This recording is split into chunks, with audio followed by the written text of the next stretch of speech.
Сәлем достар, арнама қош келдіңіздер. Мен сіздермен бүгін құрамына ешқандай сливки, творожный сыр қосылмайтын, бірақ сол торттардан ешқандай айырмашылығы жоқ, үйдегі бар заттардан істеуге болатын керемет, ауызға салса еритін шоколадты пламе тортының рецептімен бөлісемін.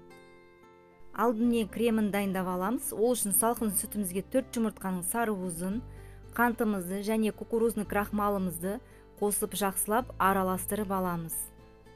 Ешқандай түйіршік қалмайтындай етіп араластырып алғаннан кейін орташа отымызда жақсылап қайнатып аламыз. Егерде кукурузный крахмал болмаған жағдайда ұн қоссаңыздар болады. Мінекей осылай қоюланған кезде оттан алып, үстіне сгущенкамызды қосамыз.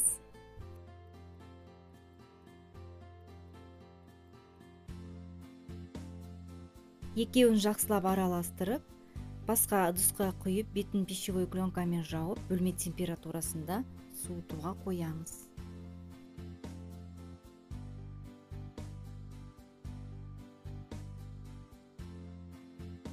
Бетін жақсылап ауа кірмейтіндей етіп жауып, бөлме температурасында суытамыз.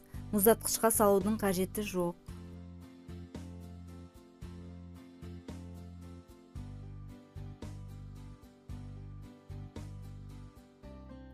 Ал енді торттың корждарына кірісек, ол үшін ыдысқа жұмыртқаны, сгущенканы және бөлме температурасындағы сары майды салып, жақсылап миксерлеп аламыз.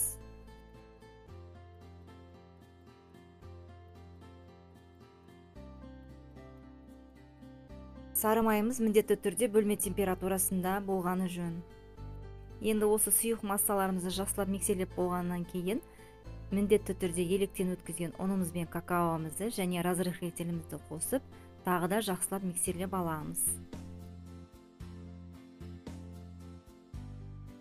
Енді дайын массамызды видеодағыдай етіп, формамыздың көмегімен пергаментке 2-3 қасық құя отырып, жағып шығамыз.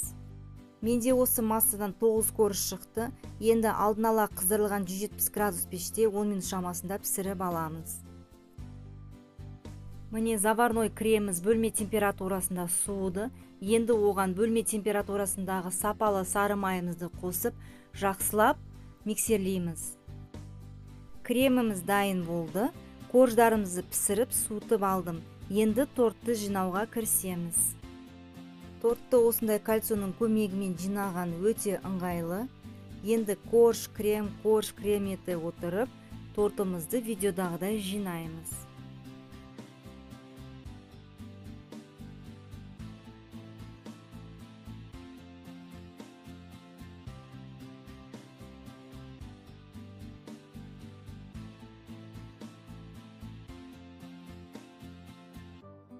Тортты жинап болғаннан кейін, міндетті түрде холодильникке 7-8 сағатқа қойған дұрыс. Сол кезде крем тортқа сіңіп, өте жұмсақ, өте дәмді болып шығады.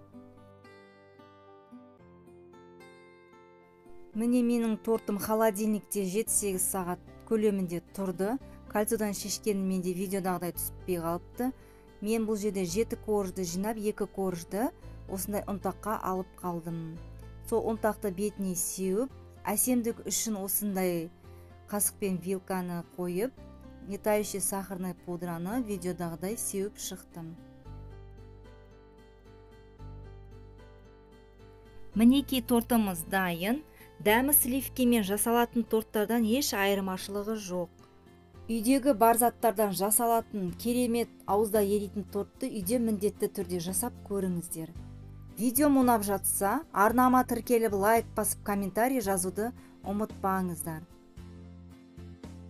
Сондай-ақ менің арнамда көптеген өзім заказға жасап жүрген тәттілердің рецептлері бар. Отбасыларыңызды қуантып жасап көріңіздер, немесе сол рецепттермен жасап заказ алып табысты болыңыздар. Сіздермен болған Айнұр, қош сау болыңыздар.